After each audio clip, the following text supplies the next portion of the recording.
Okay guys, magandang tanghali. Mainit na tanghali sa ating lahat.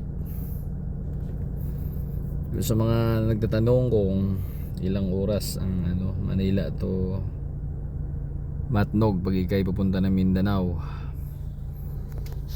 Pag ako nito, dire-diretso makukuha ko ng mga 9 hours to 10 hours. Pag mabagal ka, mga 12 kasama kain, hinto ka pa, iihi. So nandito na tayo ngayon sa Matnog Port. Kanina kami dumating mga alas 10 dito, pero hindi na namin naabutan yung pang alas 10. Sayang. So almost 2 hours na kaming nag-aantay dito. Alas 12 na ngayon. Sana alis na ito ng alauna. Ito ang makakadili sa biyahe mo, yung hindi ka makaabot ng alis ng barko. So ang pamasahe nito, pick up Hilux 15 ang tao nasa 160 ang tao. So from Matnog to Alin Port, lang yan, 1 hour, isang oras takbo nito. Andun ka na sa Alin Port, Samar. So from Alin Port to San Ricardo, or kung magliluan ka,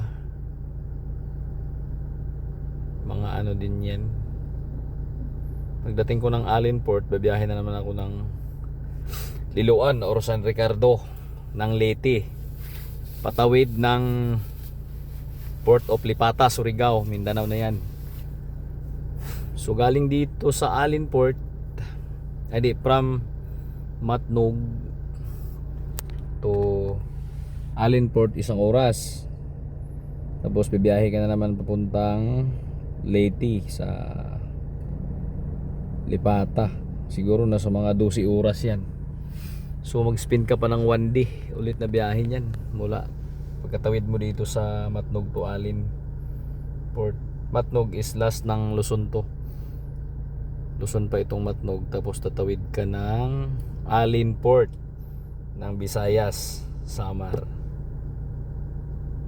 So kung dire-diretso lang biyahe mo dito, ihi lang, pahinga mo, kain, makaya to ng 2 days kasi nasubukan ko na to eh.